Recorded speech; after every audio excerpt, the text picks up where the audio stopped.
Have you ever wondered how the ancient prophecies of the Old Testament could have something to say about the future of the Catholic Church? Imagine a surreal vision, full of symbols and mysteries, revealing not only the restoration of a people, but also the future of our faith.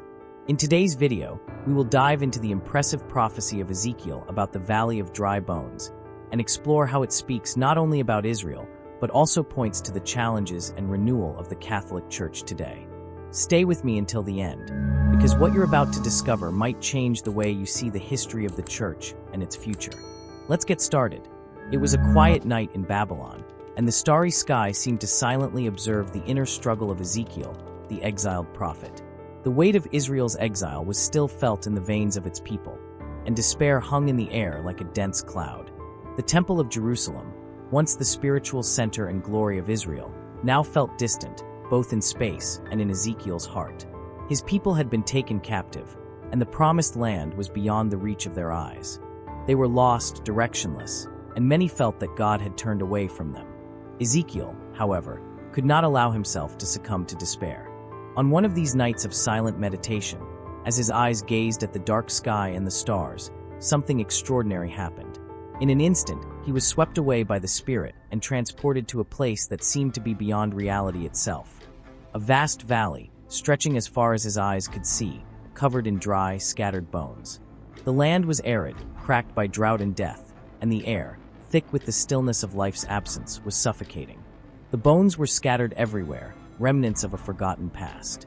There was no flesh, no muscles, just the silent skeletons of a generation that had long gone, symbolizing not only physical death, but also the spiritual death that had befallen the people of Israel. The scene seemed to reflect the total decay and abandonment that Ezekiel and the Israelites were experiencing in Babylon. In this desolate setting, Ezekiel heard a voice. It was a powerful voice, coming from a greater presence, filling the emptiness of the valley. God, in his majesty, asked the prophet, "Son of man, can these bones live?" The question, simple yet deeply challenging, made Ezekiel hesitate. He looked at the bones, the dry land, and the absence of life, and had a clear vision of the state of the people of Israel. How could these dry bones, representing exile and sin, live again? But instead of doubting, Ezekiel responded with faith. "Sovereign Lord, only you know." God then commanded him to prophesy to the bones, telling him to declare that the spirit of life would enter them. Ezekiel, with his heart full of supernatural courage, began to speak. With each word he spoke, something unbelievable happened. The bones began to move, to join together, to form complete skeletons. Then flesh started to cover the bones, and skin stretched over the bodies, but there was still no life. It was as though a legion of warriors was being restored to life, but without souls. God then commanded Ezekiel to prophesy again, this time to the Spirit. The wind began to blow, a powerful wind, coming from the four corners of the earth, and the Spirit of God entered the restored bodies. They began to move, breathed, and stood up as a great army. The valley, which had once been a cemetery of dry and desolate bones, was now filled with life, energy, and hope. God then told Ezekiel that these bones represented the house of Israel, and that he would restore his people, bringing them back to their land, their strength, and their faithfulness. This vision, a powerful promise of restoration, was not only for the Israel of Ezekiel, but also for the future of the faith. Over the generations, this prophecy would resonate in the hearts of those who, in times of crisis, wondered if there was hope for the church, if there was a possibility of renewal. The vision of the Valley of Dry Bones would become an eternal symbol that, no matter how deep the fall, God's grace could restore even what seemed lost forever. With this vision, Ezekiel not only described the physical renewal of Israel, but also pointed to spiritual renewal. The people of God, often distant and captive in their own uncertainties, would be restored, just as the church in the future would be revived in times of tribulation. It was a promise that, no matter how much the Christian faith faced challenges, there would always be a possibility of renewal, of resurrection, like the dry bones that became a powerful army under God's touch. Ezekiel's vision echoed a truth. Restoration would always be possible, and God's Spirit would be present to bring life where there was death.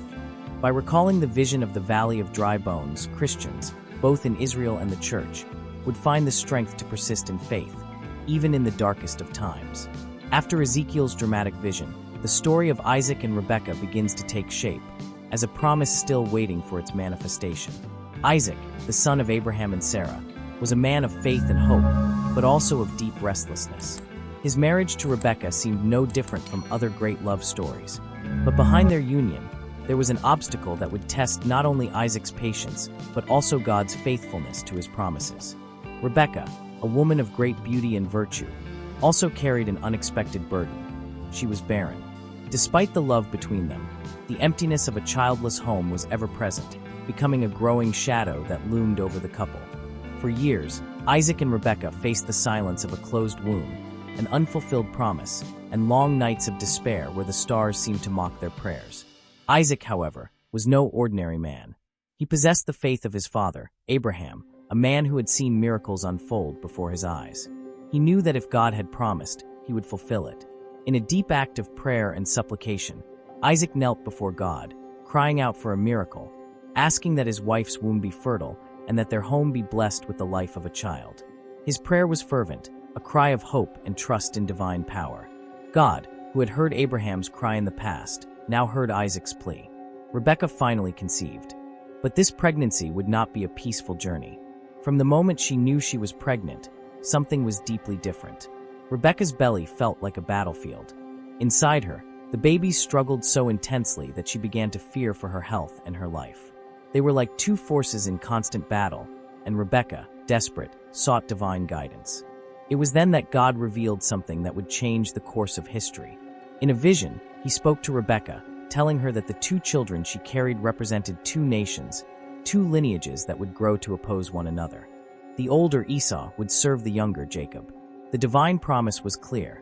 The younger would be the leader, the chosen one, and through him, God's plan for the future of his people would be fulfilled. God's revelation was both a relief and a concern for Rebekah. She knew her children would be great, but the conflict between them would not be simple. It was a fight for the birthright, the blessing, and most importantly, for the promise God had made to Abraham and now extended to their children. What Rebekah didn't know, however, was that the rivalry between Jacob and Esau would be just the beginning of a long and complex story of redemption, where every step would have a divine reason, even if it seemed obscure. The story of Isaac and Rebekah was far from just a tale of a couple seeking children. It was the stage where God began to write the lines of a future that would pass through generations and culminate in transformative events for the history of Israel. The fact that God had answered Isaac's prayer, and not simply, but with a powerful revelation and a promise that would change the course of things, indicated that faith, even when it seemed to falter, would always find its way to fulfillment. The long-awaited moment had arrived, and Rebekah, with her heart filled with hope and fear, felt the pains of labor intensifying. The stirrings within her belly had been but a reflection of what was about to happen in that instant. The battle would not only be for the lives of her children, but for the future of a nation. As the first signs of birth began, Rebekah knew something grand was about to unfold. The first to be born was Esau, a baby covered in reddish hair, with a strength and vigor that stood out even at his birth. Upon seeing him in her arms, Rebekah felt a mixture of relief and awe.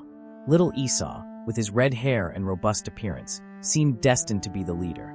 His strong, already imposing body reflected the type of man who could conquer anything with his physical strength and courage.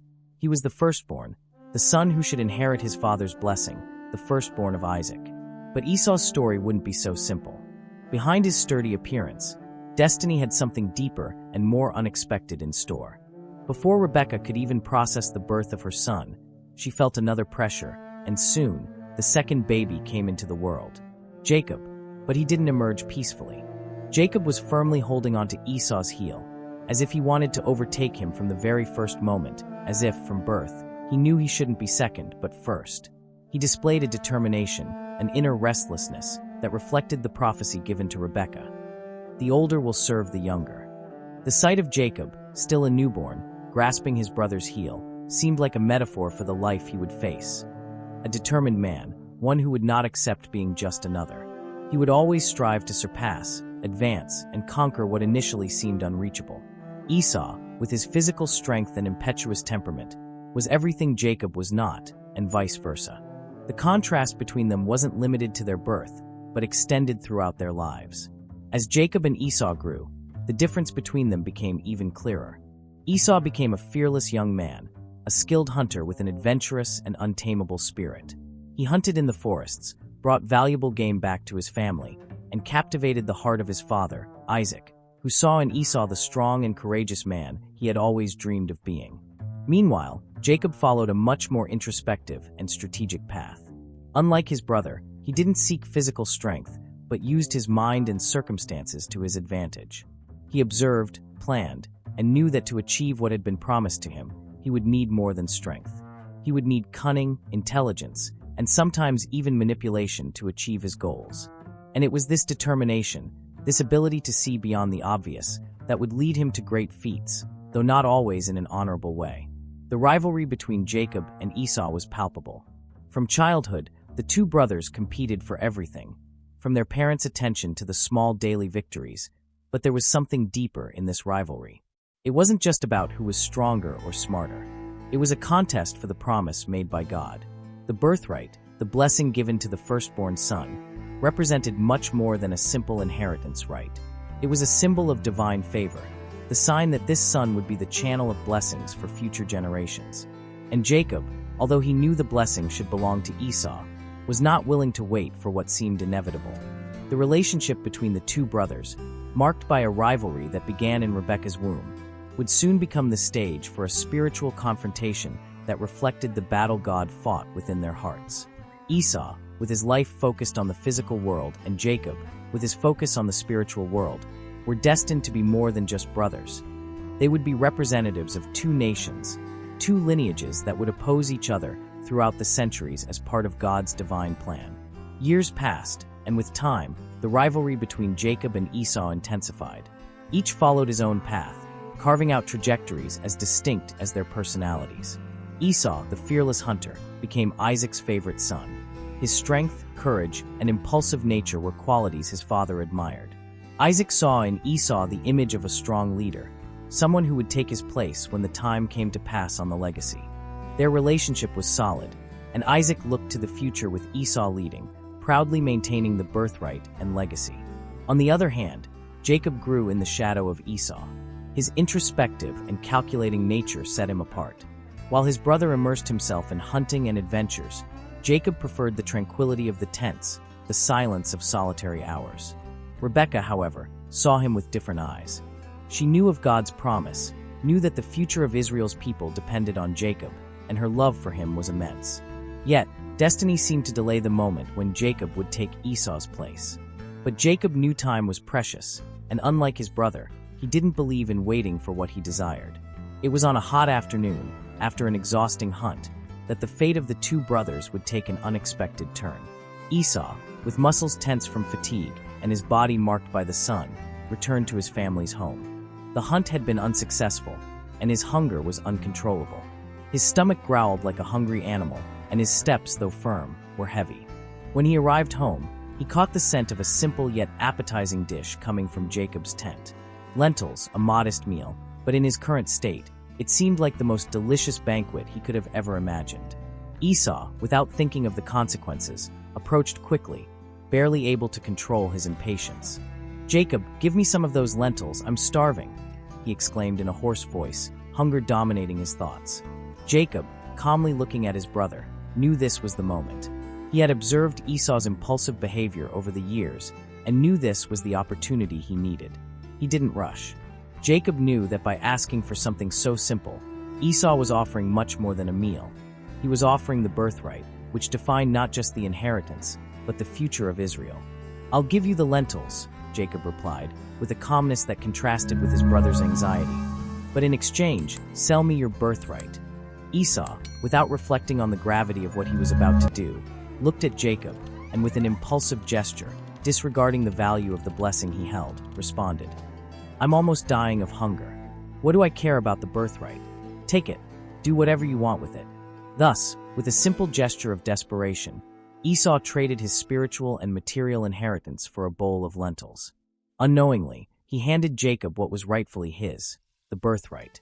It was a rushed transaction, without reflection, and this hasty action revealed Esau's true lack of spiritual vision. He didn't see the value in God's promises, nor the deep meaning of his position as the firstborn. Jacob, on the other hand, was satisfied. He hadn't needed strength or direct persuasion. All he had to do was wait for the right moment, a moment of Esau's vulnerability, and then act with wisdom. He knew that in that moment, God's promise was being fulfilled, the promise that the younger would take the place of the older. As Esau ate his lentils, unaware of what he had just done, Jacob began to contemplate the future. He knew his journey was just beginning, but on that day, a significant step had been taken. The birthright, which should have guaranteed Esau a future of honor, was now in his hands. What Esau didn't know was that this seemingly trivial exchange would have repercussions that would span generations. The blessing of God, which he had devalued in a moment of weakness, would pass to the one who, unlike him, had understood the importance of what was at stake. Time passed, and although Isaac's days were drawing to a close, he still felt the weight of his responsibility for the future of the family, a duty that needed to be fulfilled with wisdom. His eyes, once sharp as blades, were now clouded by blindness, and his steps had become slower, more hesitant. Isaac knew his time to bless his sons was coming to an end, and there was no doubt in his heart. It was time to give the blessing that should have been given to the firstborn, to Esau, the son he loved deeply. He called Esau for a secret conversation, wanting to give him his final instructions before passing on the paternal blessing. "My son," Isaac began with a weak voice, but one still full of authority. "Go to the field, hunt a tasty game, and prepare a dish as only you know how to make. When you satisfy me, I will bless you as is your right." Esau, without questioning, quickly went out in search of his game, trusting that soon he would receive the blessing he believed was rightfully his. However, something felt strange in the air. While Isaac prepared the moment, Rebekah, who had been listening closely to the conversation, knew something had to be done. She remembered God's promise that Jacob, the younger son, was the one destined to carry the legacy and the blessing, not Esau. She knew time was running out, and therefore, she had to act quickly. Rebekah then approached Jacob with an audacious plan. "Listen to me, my son. Your father is about to bless Esau, but you, as God said, are the chosen one to carry the blessing. I will help you pretend to be your brother. We will deceive your father and make sure you receive what is rightfully yours." Jacob hesitated. The idea of deceiving his father, though dishonest, seemed like the only way to fulfill God's promise. With his mother's help, he dressed in Esau's clothes while she prepared a dish similar to what Esau would make. To complete the disguise, Rebekah took goat skins and placed them on Jacob's arms and neck to make him appear like his brother, whose skin was thick and hairy. When Jacob entered Isaac's tent, the old patriarch, still blind, questioned who was before him. Jacob, disguised, responded in Esau's voice, trying to remain calm. "It is I, Esau, your firstborn son. I have prepared the dish you asked for." Isaac, suspicious, touched Jacob's arms and, feeling the goat's skin, believed the lie. "The voice is Jacob's," he said, "but the skin is Esau's." However, hunger and the need to fulfill God's will led him to continue with the ritual. Isaac blessed Jacob, believing he was fulfilling his duty as a father. Meanwhile, Esau was returning, unaware of the deception happening in his home. When he entered the tent with the prepared dish, Isaac, surprised and confused, asked, "Who was here before you, my son? I have already blessed you." Esau, desperate, began to shout, "Father, bless me too. I am your firstborn, I am Esau." But to his surprise and sorrow, Isaac's response was clear and final. "I have already given the blessing. I cannot take back what has been given." Silence filled the tent. Esau broke into tears, deep cries of pain and frustration. What he had considered his by right, what he believed he would inherit, had been taken by Jacob. Esau's pain was the pain of one who loses not just a blessing, but also the respect and authority of being the firstborn. He swore revenge against Jacob, vowing to kill him once his father's mourning was over. Rebekah, upon hearing Esau's threats, told Jacob to flee. "Go to my brother Laban's house in Haran. Stay there until your brother's anger subsides." Jacob then set out on a long journey, marked by solitude and the awareness that he had gained the blessing through deceit, but also with the heavy burden of knowing that great rivalry and suffering lay ahead. It was the beginning of a journey that, deep down, was not only written in the present, but also in the future of the entire nation of Israel. Jacob's journey to Haran was marked by long days and lonely nights. The land stretched before him like a vast desert of uncertainties. He left behind his home, his family, and the comfort of his house, all because of a deception, and now he felt the weight of what he had done. However, along the way, Jacob also knew that his life was about to change in ways he could not foresee. God's promise followed him like a shadow he could not escape, but doubt and guilt still weighed on him. When Jacob arrived in Haran, he was welcomed by his uncle Laban, his mother's brother. Laban was a shrewd yet kind man who welcomed him as a dear relative. Jacob, however, was far from finding peace. His time in Haran was long, filled with hard work and disappointments, but at the same time, he was shaped and transformed.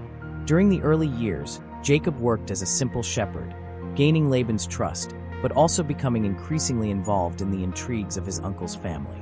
It was in this environment that Jacob met Rachel, Laban's youngest daughter. Their eyes met for the first time while he was tending the sheep, and something instantly attracted him. She was beautiful, with long black hair and a calm presence, but their destinies were intertwined in ways neither of them could understand at that moment. Jacob fell madly in love with Rachel, and determined to marry her, he made a deal with Laban. He would work 7 years for her hand in marriage. Time passed quickly for Jacob, as his love for Rachel made the wait bearable. However, at the end of the 7 years, when the wedding day arrived, Laban did something unexpected.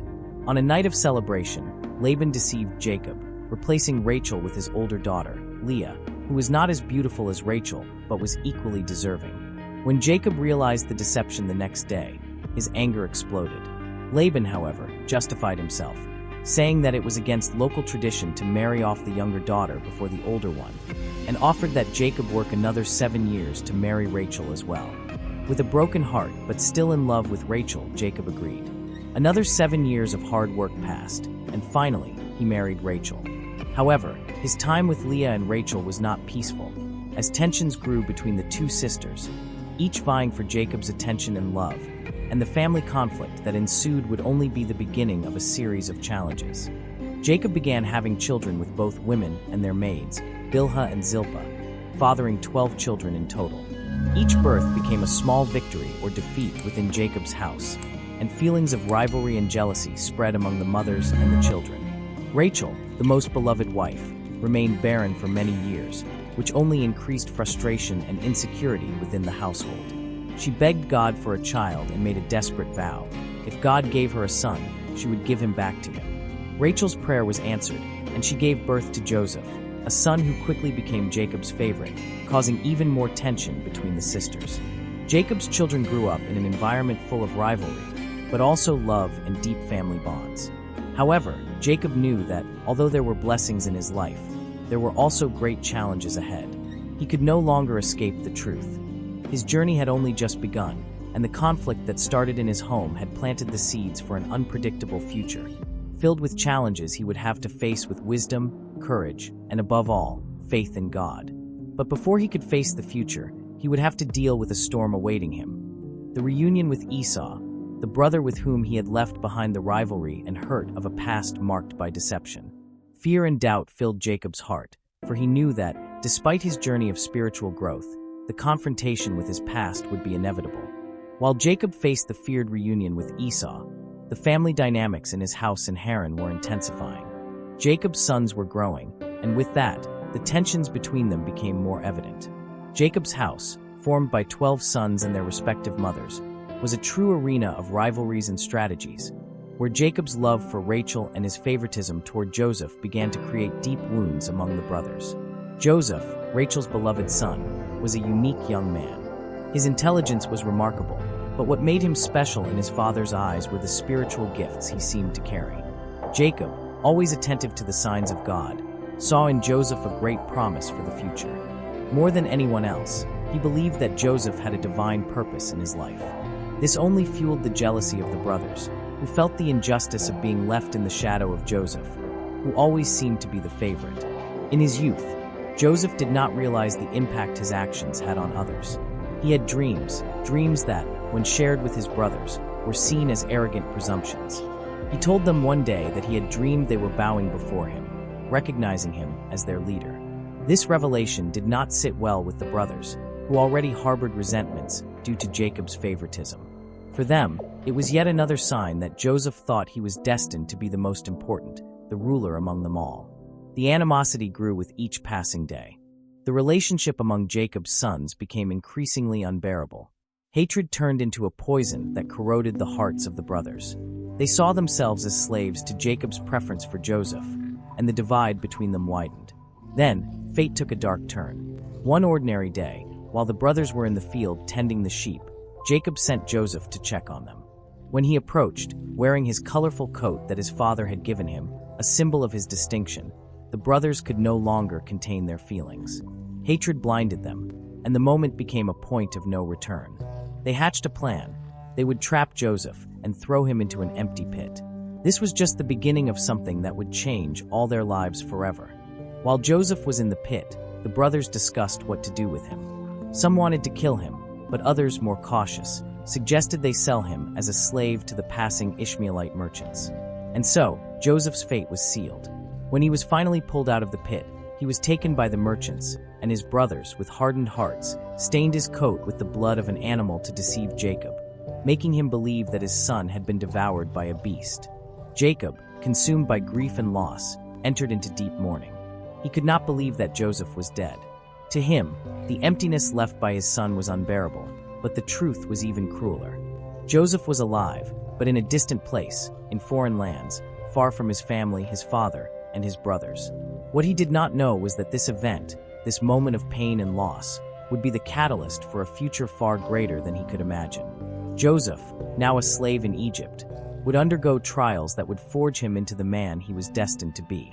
He, who had been despised by his brothers, would become a figure of authority, someone who would save not only his family, but an entire nation. The promise of God, which began with Abraham and continued through Isaac and Jacob, now passed to Joseph, the rejected son, who would become, in some way, the savior of all. The days in Egypt seemed endless for Joseph. Sold as a slave, he was far from everything he knew, his family, the land that had seen him grow. However, Joseph's spirit remained unbroken. He knew that his circumstances did not define his destiny, but the purpose that God had for him did. Over time, he was bought by Potiphar, an officer of Pharaoh, and became the steward of his house. Joseph, with his intelligence and integrity, quickly earned the trust of his master.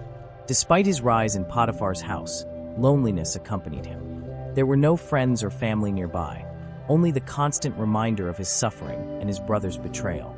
But Joseph, instead of surrendering to despair, chose to surrender to God.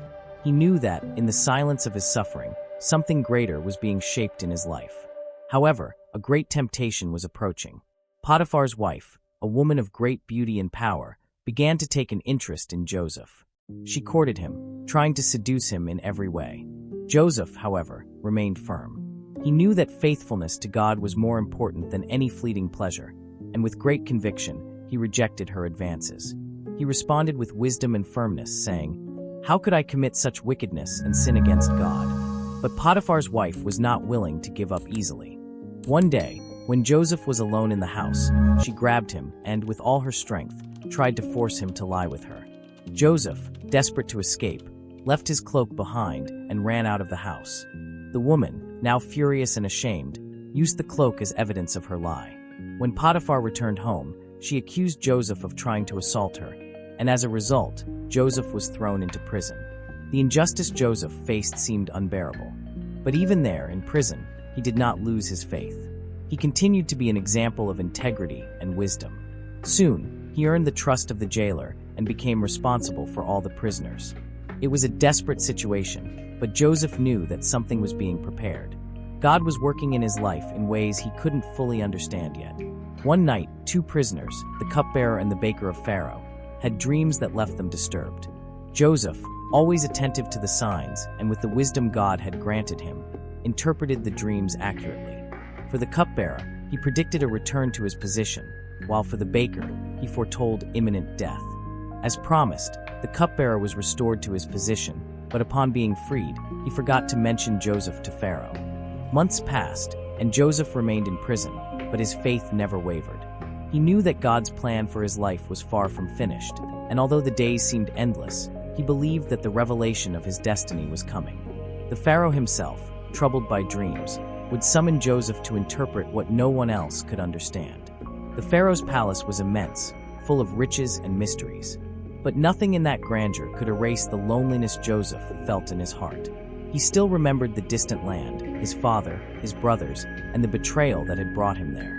Even with his rise in Potiphar's house and the wisdom God gave him to manage each situation, Joseph knew that his purpose wasn't limited to managing an Egyptian household. something much greater was in the works. When Pharaoh, troubled by the dreams that disturbed him, heard from the cupbearer about a man in prison who could interpret mysterious visions, Joseph's destiny began to change. Hastily brought before the Pharaoh, Joseph stood before the monarch, not with pride or arrogance, but with the calm confidence of someone who knew their life was in the hands of a higher power.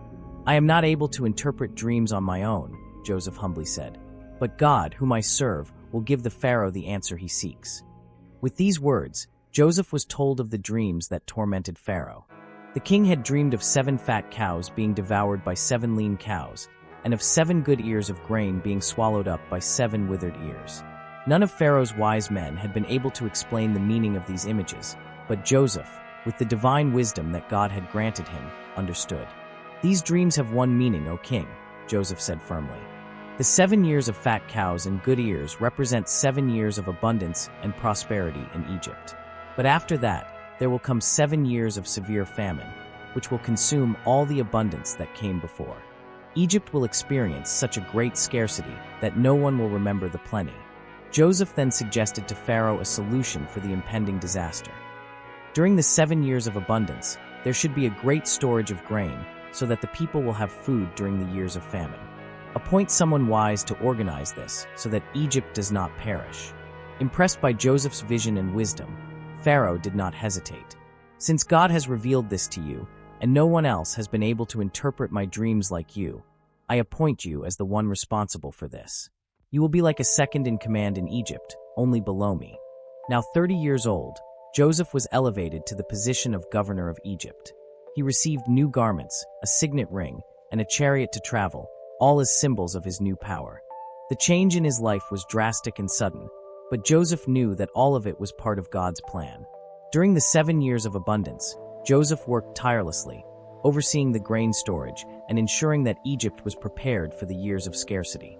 He was also careful to maintain his humility, knowing that his position of power was not a reward for himself, but a responsibility given by God.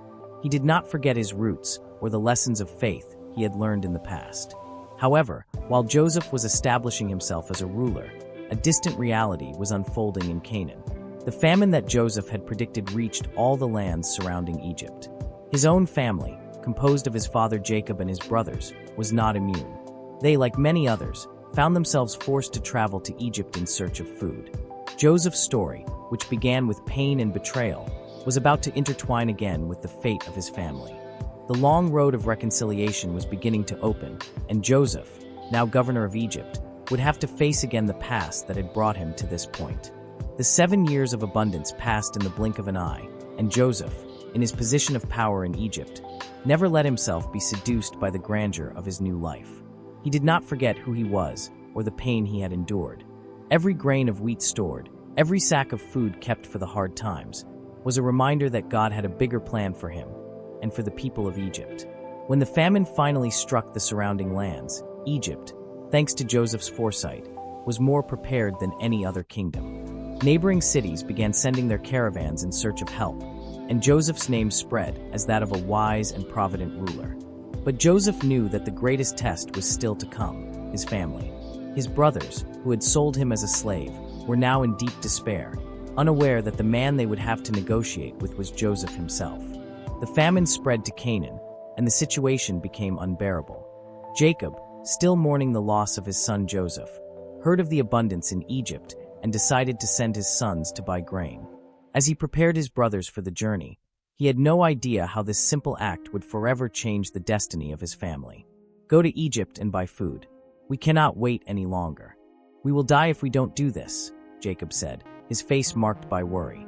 Joseph's brothers, unaware that the man they were approaching was the very brother they had betrayed, left for Egypt. When they arrived at Joseph's court, he immediately recognized them.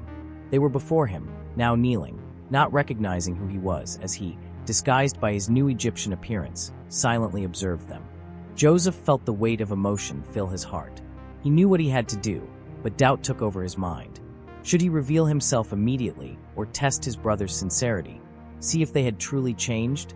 The years of pain and betrayal did not easily fade, but Joseph also understood that the only way to find true peace was through forgiveness.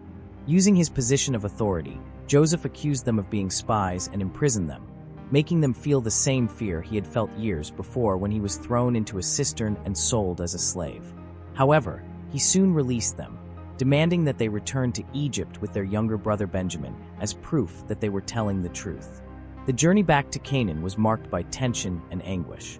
Jacob, reluctant to send Benjamin, finally gave in to the circumstances, fearing for the survival of his family. When the brothers returned to Egypt with Benjamin, Joseph, with a heavy heart, prepared a surprise for them. At a grand dinner, he observed them carefully, noting how the dynamic between them had changed. When everyone was seated at the table, Joseph could no longer contain his emotions. He stood up, asked everyone to leave the room, and before his brothers, finally revealed himself. "I am Joseph, the one you sold as a slave," he said, his voice trembling with emotion. Silence fell over the room.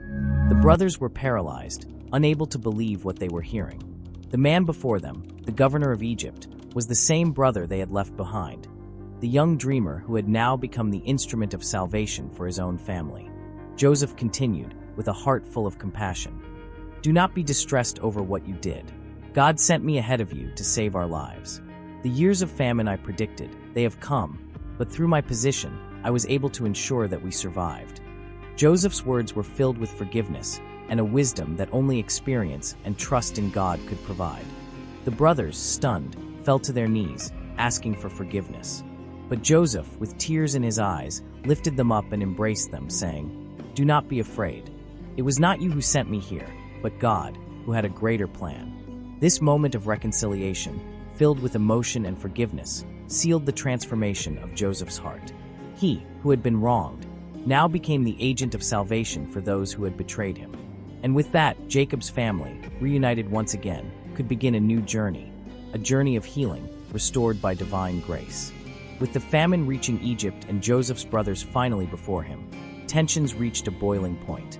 The news of the famine spreading across all the neighboring lands quickly reached the heart of Canaan, and Jacob's sons, still burdened with guilt for what they had done to Joseph, knew that their only hope for the survival of their family was to obtain grain from Egypt.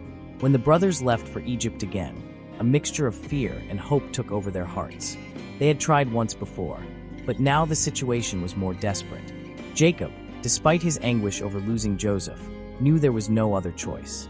What would happen, however, when they encountered the brother they had despised and abandoned?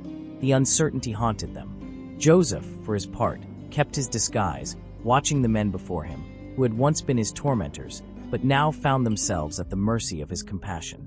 During the previous dinner, when he saw Benjamin, his younger brother, Joseph felt a wave of longing mixed with apprehension.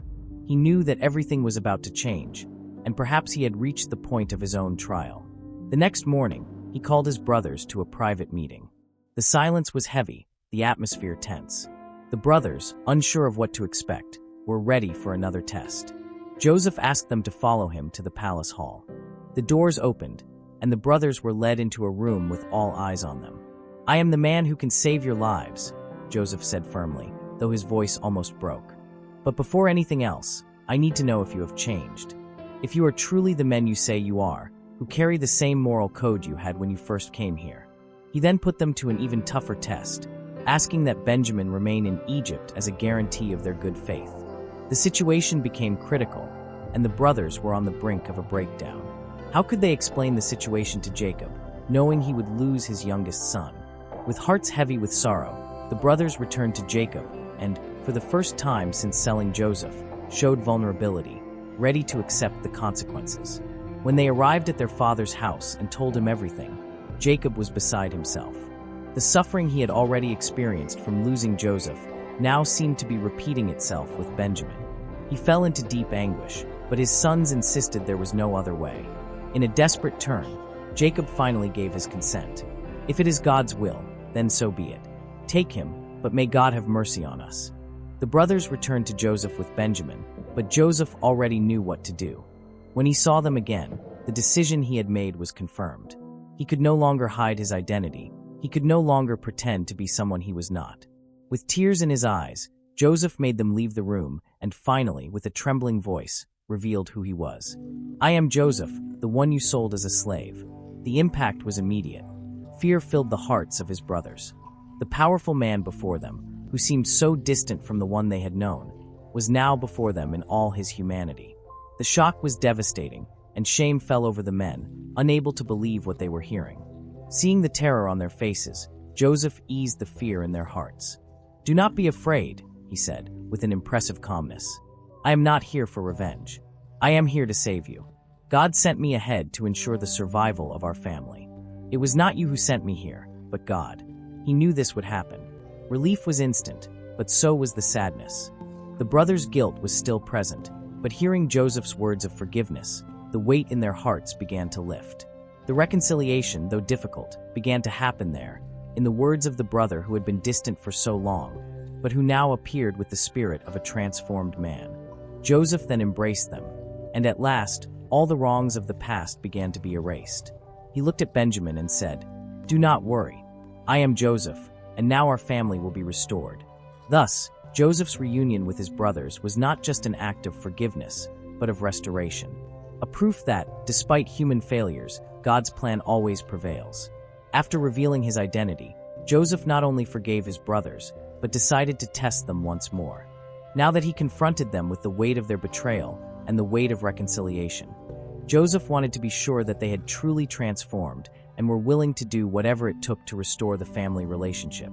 "I need to see if you have really changed," Joseph said, as he looked at the faces of his brothers. He remained calm, but inside, he knew that this last test would be crucial in defining the family's future. With his shrewdness, Joseph devised a plan. He ordered the brothers to meet again, but this time with one condition. They had to bring their younger brother, Benjamin, to prove their good faith. "If you are truly telling the truth, if you truly regret what you have done, you will bring Benjamin to me. Only then will I see that you are sincere men." Joseph's demand made his brothers question themselves. Benjamin was Jacob's most beloved son, the brother of the same mother as Joseph. How could they ask Jacob to risk losing yet another son? But at the same time, they knew this was their only chance to ensure the survival of the family. The fear of failing and losing Benjamin consumed them, but the fear of disobeying Joseph was even greater. They returned to Canaan with heavy hearts, knowing that the decision they made would have profound consequences. When Jacob heard of Joseph's request, his heart tightened. The old patriarch had suffered so much from losing Joseph, and now he would be forced to face the possibility of losing Benjamin as well. "I cannot lose another son," Jacob said, with tears in his eyes. But after a deep conversation with his sons and seeing the urgency of the situation, he finally gave his reluctant consent. "Let God's will be done." The brothers returned to Egypt, now with Benjamin, fearing that the future was uncertain. When they presented themselves again to Joseph, he greeted them with a smile, but the challenge was still ahead. Joseph looked at Benjamin and observed him for a moment. His mind was full of memories from the past, the pain he had felt seeing his younger brother, now before him, safe. But there was something he needed to test. With a calculated move, Joseph made a new request. He ordered that Benjamin be treated with special care, given the best food, the best treatment. The other brothers were perplexed by the attention given to Benjamin, which only increased the tension between them. However, Joseph had a clear objective. He wanted to see how the brothers would react to the inequality, if the jealousy and envy that had once dominated them would still be present. The brothers' surprise was evident, but unlike before, none of them expressed anger or jealousy. They were willing to do whatever it took to ensure Benjamin's safety, which, to Joseph, was the clear sign that they had changed. The deep transformation in their hearts was now evident in their actions. Joseph, seeing the sincerity in their eyes, could no longer delay the moment. He ordered everyone to gather in his private room, and with a trembling voice but full of compassion, he declared, "I am Joseph, the brother you sold as a slave. But do not be afraid. God sent me ahead of you to save our family." There was a deep silence, but this time, it was not a silence of fear or uncertainty. It was a silence of understanding and reconciliation. Joseph, with his heart finally at peace, said, "Now that I see you have truly changed, I can forgive you with all my heart. I hold no grudge anymore." And so, the test he had imposed on his brothers, a final proof of their repentance, became the turning point. Joseph's forgiveness not only restored his relationship with his brothers, but also restored the trust they had lost many years ago. The most important thing, however, was that the reconciliation between them did not come from a simple exchange of words, but from a deep test of character. Joseph saw that his brothers were willing to sacrifice for each other, and in the end, that was what mattered most. The news of the reconciliation between Joseph and his brothers spread quickly, and soon, the news reached Jacob's ears. The old patriarch, who had carried with him the mourning and pain of losing Joseph for so many years, could finally breathe a sigh of relief. With a heart full of emotion, he prepared for a meeting that had seemed impossible, but that by divine grace was now becoming reality. His sons were back, and what had seemed like a nightmare had turned into indescribable joy. When Jacob, now elderly, arrived in Egypt, he found his son, now governor, with tears in his eyes. Emotion overtook them both, and the reunion was marked by a tight embrace, as if time had never passed. Joseph, the man who had once been a slave in Egypt, was now the most powerful ruler, responsible for saving his own family and, in fact, the entire region from the imminent famine. "My son, I never thought I would see you again," Jacob said, his voice choked with emotion. "But now I see God's hand in all of this." Joseph smiled, but his gaze was full of gratitude and reverence. He knew it was not by his own strength that he had reached that position. It was God's plan unfolding before his eyes, with all its twists and challenges. Joseph knew he was being used for a greater purpose. "Father, you always said I would have a special destiny," Joseph said. "Now, I see that it has been fulfilled. But I would never have gotten here without your faith and wisdom. It was God who placed me in this position, and he is the one who will reunite us." Jacob, with a smile, nodded. Though he had aged, he still possessed a profound vision of life, a vision that had helped guide his family through all adversities. Now, he saw God's plan unfolding before him. Joseph, as the new leader of Egypt, made sure to provide his family with a safe and fertile place to live. He took them to the best available land in the region of Goshen, where they could prosper without the fear of scarcity. He not only welcomed them as relatives, but treated them with the dignity and respect of a nation that had survived over time despite adversities. The arrival of Jacob and his family was a grand event in Egypt, and the Pharaoh, who already held great respect for Joseph, welcomed the family with unprecedented honor. "Tell your brothers to settle wherever they are most comfortable. They will be welcome here," said the Pharaoh, acknowledging Joseph's value to the country. The land of Goshen became Jacob's and all his sons' new home. They thrived, living in peace and security, and soon the number of Hebrews began to grow, as a nation in the making. The people who had suffered so much in the past were now settling in a land of abundance, a land that, despite being foreign, would be the stage for events that would change the history of Israel forever.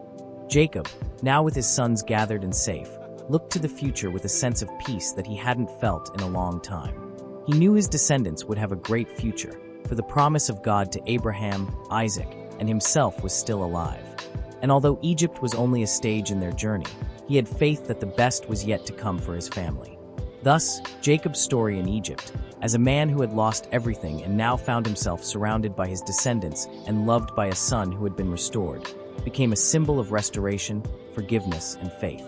God's promise was being fulfilled before everyone's eyes, and the nation of Israel was, in essence, about to be formed.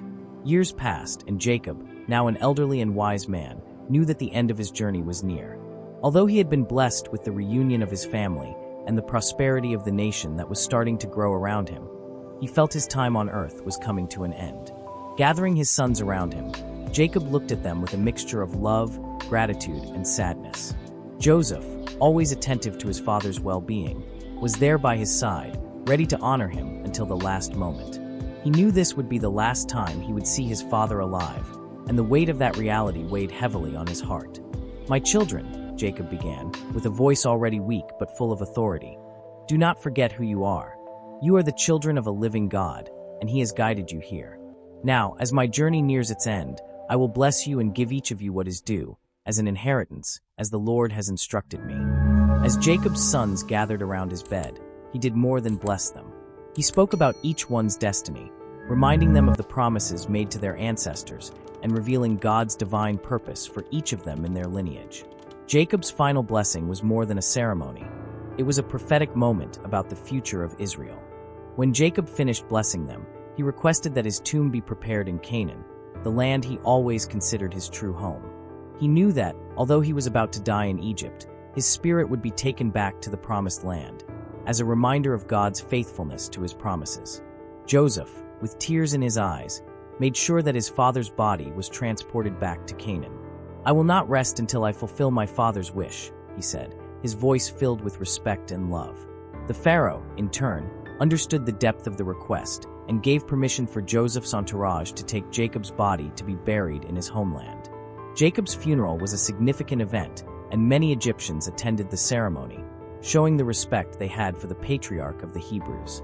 When the procession reached Canaan, the city of Hebron, where Jacob would be buried, was filled with mourning but also with a sense of closure. The people of Israel, now established in Egypt, knew that Jacob's legacy had been fulfilled, and his last wish had been honored. After the death of their father, Joseph and his brothers returned to Egypt, but the loss of Jacob still weighed heavily on their hearts. The brothers, fearing that Joseph would now seek revenge for their past actions, approached him with great apprehension. "Joseph, we know our actions were cruel," they said, "but now that our father is gone, we fear you will repay us for the wrongs we did to you. Please forgive us." Joseph, with serene calm, looked at them, and his words were filled with forgiveness and wisdom. "Do not fear," he said. "I am just a servant of God. What you intended for evil, God used for good, to save many lives. I hold no grudge. We are all in God's hands." Joseph's forgiveness was not only a relief for his brothers, but also a symbol of redemption and restoration. Joseph's story became a beacon of hope for all who were willing to seek peace and reconciliation, even after the worst of traumas. Joseph lived for a few more years, governing Egypt with wisdom and integrity. When he reached the end of his journey, he knew his mission had been fulfilled. He made his brothers swear that when God freed the Hebrews from Egypt, their bones would be carried to Canaan. Like Jacob, he also trusted in God's promise and the certainty that his people's future would be great. Joseph died in Egypt, but his spirit remained with the promise he trusted. His body was embalmed, as was the Egyptian custom, and placed in a sarcophagus, waiting for the day when the Israelites, finally free, would take his remains to the promised land. After the deaths of Jacob and Joseph, generations passed, and the people of Israel, now a great nation, prospered in the land of Egypt. For many years, the Egyptians treated the Hebrews with respect, remembering the deeds of Joseph and the benefits his wisdom had brought to the country. However, as time passed and new pharaohs forgot the contributions of the people of Israel, a new atmosphere of distrust began to take hold in Egypt.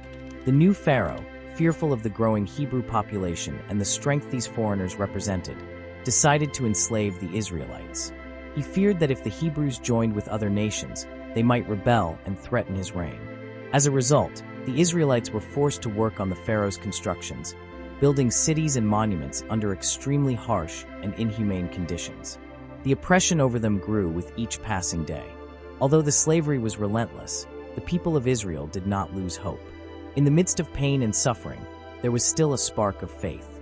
The ancient promises made to Abraham, Isaac, and Jacob continued to be passed down from generation to generation, and the hope of liberation was never completely extinguished. The suffering became the fertile ground for a future of liberation, for God always remains faithful to his promises, and the time for divine intervention was about to come. In a time of great oppression for the Israelites, a baby named Moses was born during a period of extreme persecution. The Pharaoh, fearing the increase in the Hebrew population, had ordered that all newborn baby boys be killed. However, Moses' mother, with deep love and courage, hid him for 3 months. When she could no longer hide him, she made a basket of reeds and placed him in the Nile River, hoping that God would do something for him. Moses' fate was sealed when the Pharaoh's daughter found the baby in the basket. She immediately grew fond of him, recognizing him as one of the Hebrews, but still decided to adopt him as her own son. What no one knew was that Moses' sister Miriam was watching from a distance and ran to offer a wet nurse for the baby, ensuring that Moses would be raised under the care of his own mother, without the Pharaoh knowing. This act of divine providence was just the beginning of a journey that would change Israel's destiny. Moses grew up in Pharaoh's palace, educated in the arts and sciences of Egypt, but in his heart, he never forgot his Hebrew roots. One day, upon seeing an Egyptian beating a Hebrew, Moses, filled with indignation, killed the Egyptian and hid the body. When the Pharaoh found out, he sought to kill Moses, and he fled to the land of Midian, where he settled as a shepherd. Moses' story seemed to have come to an end, but God, in his sovereign plan, was about to call him to a mission that would change not only his life but all of Israel's history. The moment had arrived. God, in his immense mercy and justice, decided it was time to free his people from Egyptian slavery. He revealed himself to Moses in a burning bush, giving him a mission: go to Pharaoh and demand that he release the Israelites to worship the Lord in the desert.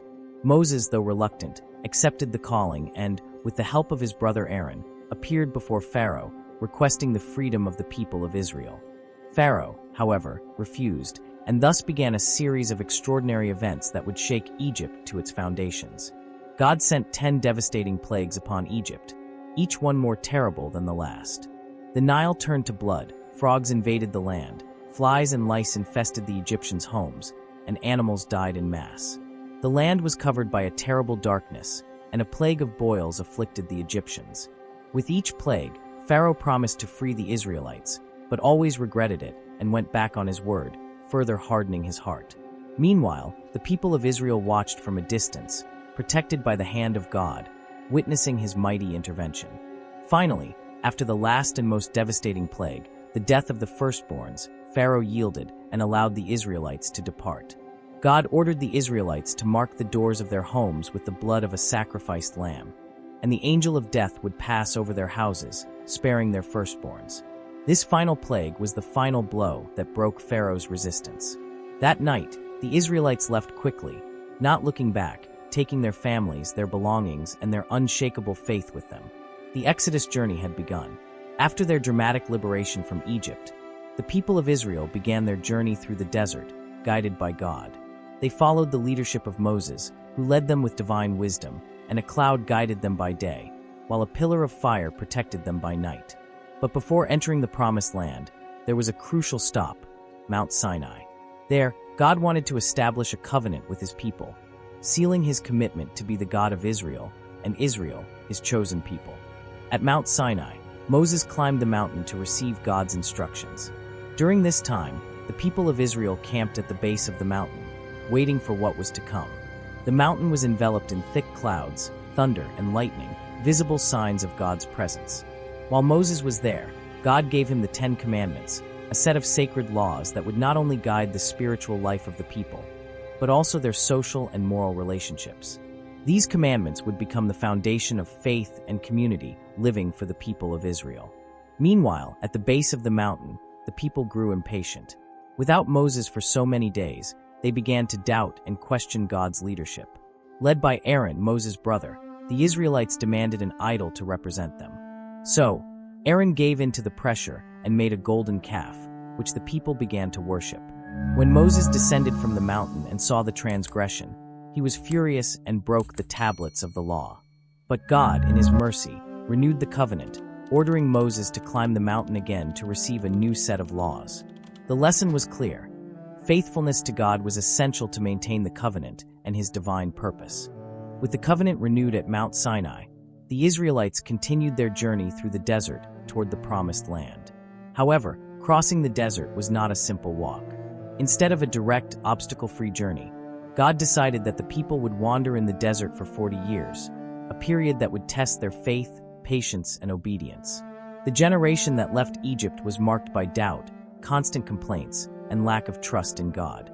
Therefore, it was necessary for that generation to die, so that their children, more faithful and obedient, could take possession of God's promise. During those 40 years, the Israelites faced numerous challenges. Hunger, thirst, and constant threats from enemies challenged them at every step. But God, in his infinite mercy, provided for the people in many ways. He sent manna from heaven to feed the Israelites and made water flow from the rock when they were thirsty. Moreover, he guided the people with a cloud during the day and a pillar of fire at night, visible signs of his constant presence. Even in the face of the greatest challenges, God never abandoned them. However, the journey in the desert was also marked by moments of great insubordination. The people constantly murmured against Moses, challenging his leadership, and more than that, questioning God's faithfulness. When they reached the border of Canaan for the first time, 12 spies were sent to scout the land. 10 of the spies returned with a negative report, fearing the giants that inhabited the land. Only Joshua and Caleb trusted in God, believing he would give the people victory. The lack of faith in the people resulted in yet another act of rebellion that prolonged their stay in the desert. Only a new generation, born in the desert and formed in faith, would be able to conquer the Promised Land. After 40 years of wandering in the desert, the moment had finally come. The rebellious generation had perished, and a new generation was ready to take hold of the promise made by God to their ancestors. Under the leadership of Joshua, the new commander of Israel, the people prepared to cross the Jordan and take possession of the promised land. Joshua, a man of unwavering faith, had been chosen by God to lead the Israelites in conquering Canaan, a land inhabited by various powerful peoples who would need to be defeated for the Israelites to claim God's promise. The first great city the Israelites faced was Jericho, a fortified and seemingly impregnable city. Joshua received an unusual and divine strategy. March around the city for 7 days, blowing trumpets, and on the 7th day, shout a victory cry. When the Israelites obeyed God's command, the walls of Jericho collapsed supernaturally, allowing the Israelite army to take the city without a direct confrontation. The victory over Jericho was a clear sign that God's presence was with the people, and that he would guide them in all their future battles. With the fall of Jericho, the path to conquering Canaan seemed clear. However, the initial victory was followed by a period of challenges. In a city called Ai, the Israelites suffered an unexpected defeat because of a sin committed by a man named Achan, which caused God to withdraw his protection. The defeat taught the Israelites an important lesson about obedience to God and the need to maintain moral and spiritual purity during the journey. After correcting the mistake, the people returned to the city of Ai, defeating it and establishing a clear principle.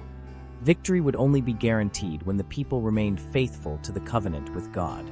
After conquering Canaan, the people of Israel entered a period of transition and uncertainty. There was no centralized leadership, and the tribes were scattered across the land. During this time, God raised up judges to govern and guide the people. These judges, chosen by the Lord, were spiritual and military leaders who led Israel in times of crisis, resolved disputes, and led battles against enemies. However, the period of the judges was marked by a cycle of faithfulness to God, followed by apostasies, oppression, and deliverance. Whenever the people turned away from God, he allowed their enemies to oppress them, but when they repented, God raised up a judge to deliver them. Among the judges, some figures stood out. Deborah, a prophetess and leader of Israel, led the nation during a time of oppression by the Canaanites. Under her leadership, the Israelites defeated the commander Sisera and freed the people. Another notable judge was Gideon, who, though insecure and reluctant to take on leadership, trusted in God to defeat the Midianites with only 300 men. And there was also Samson, whose supernatural strength made him a central figure in the fight against the Philistines, but who also lived a life marked by personal tragedies and spiritual falls.